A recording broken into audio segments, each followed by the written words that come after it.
Hello you guys people down there and welcome back to another video on the Rocket Shop. My name is Philip and today we are going to look at Starship serial number 15 and what has changed compared to the earlier prototypes. Starship serial number 15 has been transported over to the launch pad already 2 weeks ago and has already conducted a few tests and is currently preparing for yet another 10-kilometer test flight. The fifth attempt to stick the landing, flip and burn maneuver without blowing itself up.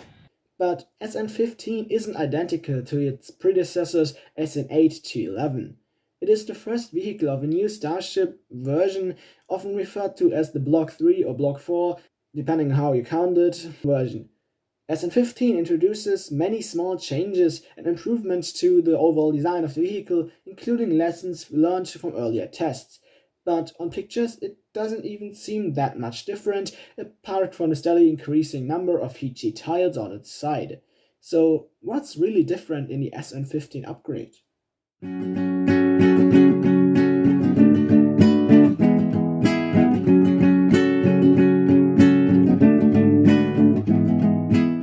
The most important change involves the interior of the vehicle. SpaceX engineers have completely redesigned the thrust pack of SN15 and future Starship versions to follow.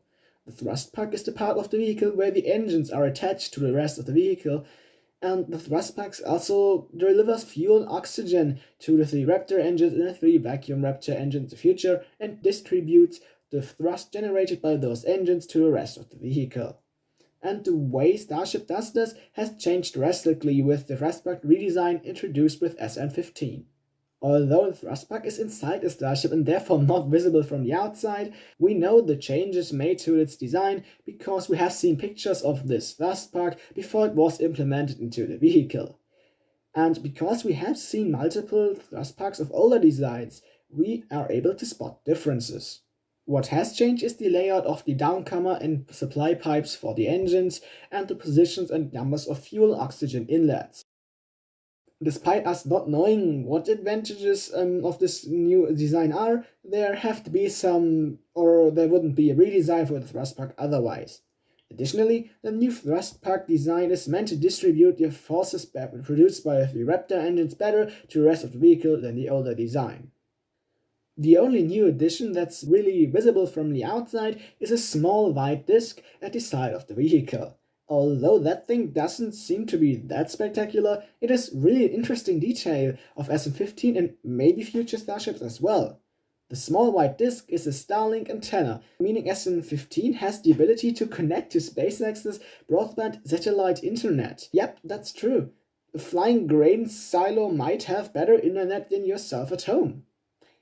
SpaceX also has published an official document in which they request the permission to test a Starlink terminal near Boca Chica village and at an altitude of no higher than 12.5 kilometers, meaning this Starlink dish is indeed intended to fly with SN15 and won't be taken down before flight.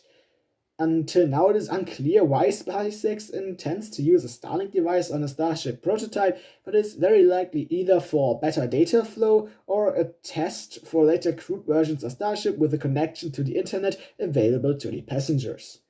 But the biggest changes involve the Raptor engines. Their design has changed quite a lot, and the 3 engines of SN15 are more compact, easier to handle, and more efficient than every Raptor before. The most notable change from the outside is the color of the engine's nozzle. The well-known grayish color of the nozzle is being replaced by a more greenish tone. That coloring is a result of the special metal alloy SpaceX uses for the engine belts oxidizing during the manufacturing process. This layer wasn't intended to be there earlier, but SpaceX engineers found out that the layer of oxidized material is actually better for cooling the engine, and covering this layer with another material like they did earlier makes the engine heavier, so this adds more mass to the vehicle, which is nothing you want in rocketry. And that's not the only thing that changed. SpaceX also changed the positions of the attachment points for the thrust vector control beams of the engines. Those beams either push or pull the engine and enable it to gimbal.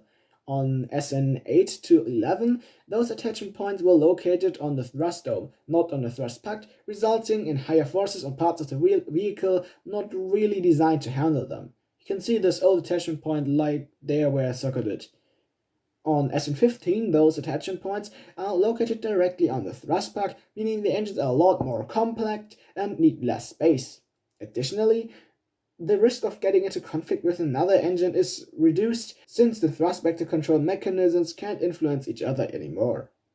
And there are multiple other smaller changes to the Raptor made as well, like the placement of the valve used to spin start the Raptor's turbopumps.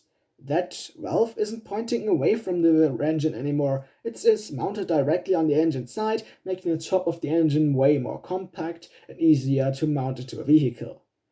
Another smaller change involves the placement in the direction of the methane preburner is pointing to. On every Starship prototype before SN15, this preburner faced directly towards the center of the vehicle, meaning it blows hot gases towards the other engines. That has changed with SN15, on which the engine preburner faces away from the center of the vehicle and the other engines. This change is probably made to reduce the risk of a preburner failure affecting other engines as well. Those are the three major changes on SN15, but there have been hundreds of minor tweaks and changes all around the vehicle, among them different placements of some vents, pipes, valves, and sensors. But those changes are really hard to spot and often involve the inside of the vehicle, so we can't really see what has actually changed. But everything that changed has some reason to exist like it does now, and hopefully it will help Starship to get better. Serial number 15 is set to take off into the sky already next week and hopes to complete the first Starship test flight without any explosions. Many lessons learned have been applied to this vehicle, and SN15 is one step closer to an orbital version of Starship, or maybe even a crewed one. And it is also a big step in the development of technologies that will bring humans back to the moon. Just back on Friday, NASA announced SpaceX and their Starship vehicle to be the winner of the Human Landing System contract for the Artemis lunar missions. This mission requires a special version of Starship capable of landing on uneven terrain and will probably lack a heat shield and flaps because it is meant to stay in lunar orbit and not come back to the surface of Earth at all. But to land on the moon, Starship has to work out here on Earth. Serial number 15 is hoping to go another big step into the right direction, setting up the way to the moon, Mars, and beyond. That's it from me for today. I'm out. Cheers.